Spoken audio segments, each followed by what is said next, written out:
పేదల సేవల్లో social re-engineering.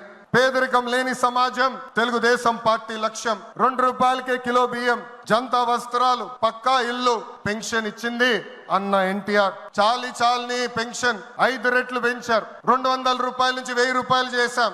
ఒకే సంతకంలో 1000 రూపాయల పెన్షన్ ని 2000 చేశాం. ఇప్పుడు ఏకంగా భారతదేశంలో ఏ రాష్ట్రంలో ఇవ్వని విధంగా 4000 రూపాయల పెన్షన్ మన చంద్రన్న అందిస్తున్నారు. ఇంతేకాదు డ్వాక్రా, దీపం, అన్న క్యాంటీన్ ఇచ్చింది మన చంద్రన్న.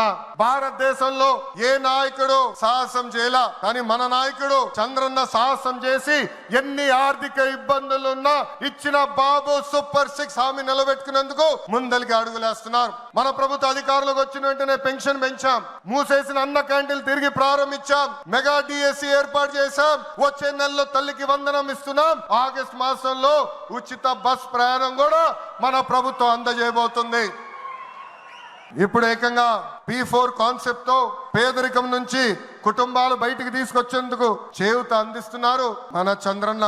తెలుగుదేశం పార్టీ ఆవిర్భావం తర్వాత బడుగు బలహీన వర్గాలకి ఆర్థిక రాజకీయ స్వాతంత్రం వచ్చింది. పార్టీకి పునాదిగా ఉన్న మన బీసీలకి ఏకంగా స్థానిక సంస్థల ఎన్నికల్లో 33% రిజర్వేషన్ అందించింది తెలుగుదేశం పార్టీ. అందరికి ఆమోదంతో ఏకంగా వర్గీకరణ చేసింది కూడా తెలుగుదేశం పార్టీ. అందుకే ప్రతి వర్గానికి న్యాయం చేయాలి, సోషల్ రీఇంజనీరింగ్ చేయాలనే లక్ష్యంగా మనందరం పెట్టుకోవాల్సిన అవసరం ఉంది. ప్రస్తుత పరిస్థితుల్లో అన్ని కులాలకు సామాజిక సమన్వయం కూడా అవసరం ఉంది.